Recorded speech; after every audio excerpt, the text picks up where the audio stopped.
თქვენ ძალიან კარგად შეგიძლიათ პოლიტიკური ინტრიგა, კარგად შეგიძლიათ ცილისწამება, კარგად ახართ მიდრეკილი აქეთკენ. თქვენი მიზანი გამოკვეთილია.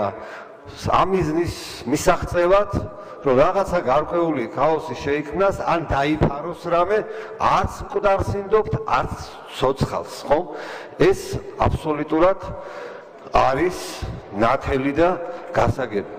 რა გამოძიება უნდა შექმნათ, რომელი გამომძიებლები თქვენ იქნებით, რომელზეც მიდის უკვე მუშაობა პროკურატურის მხრიდან. რა გამოძიებას ამბობთ? კალმისტარი რომ დაკარგოთ, იმას ვერ იპოვეთ. რა კვალზე უნდა გახვიდეთ?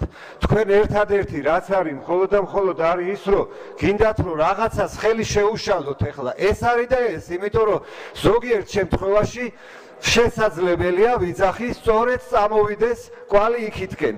აი პირველ სწორედ ბატონი იურას მართლა ამ საშინელი ტერაქტის ნამდვილად ბატონი ნუკრი ვერ ისვენებს ვერასდროს როდესაც ასეთ თემებზეა საუბარი და ადვილი აქეთ გამოიშვირო ხელი და გამოაცხადო რომ აქ ვინმე მიცვალებულებს ატრიალებს.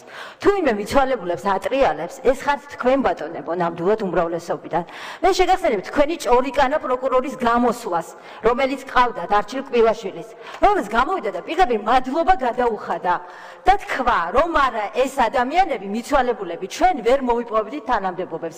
ეს ჩემი სიტყვები არ არის, გადახედეთ ეს განაცხადა თქვენმა ჭორიკანა პროკურორმა. მარტო კი არ მოხვედით ამ ადამიანების საშუალებით ხელისუფლებაში. ამ ხელისუფლებას ზუსტად ამ მიცვალებულების საშუალებით ინარჩუნებთ უკვე 2 წელია.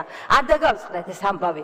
რამდენი ლარი აიწევს, ან ეკონომიკა თავზე ჩამოგექცევათ და დღესაც სწორედ ამის წინაშე გახართ, რამდენი რამე კრიზისი იქნება ქვეყანაში, რამდენი მეცხრე ბლოკი გაგეთიშება თუ არ ვიცი რა დაგემართებათ, იმიტომ რომ ხართ სრულიად უუნარეობი ქვეყნის მართვაში, იწყებთ ამ მიცვალებულების და ამით იცდილობთ ყოველთვის რომ შეინარჩუნოთ ეს თანამდებობები. ადვილი აქეთ ხელის გამოშორა და ჩემთვის მკვლელის ძახილი ბატონო ნუკრი. ადვილია გეკითხებით.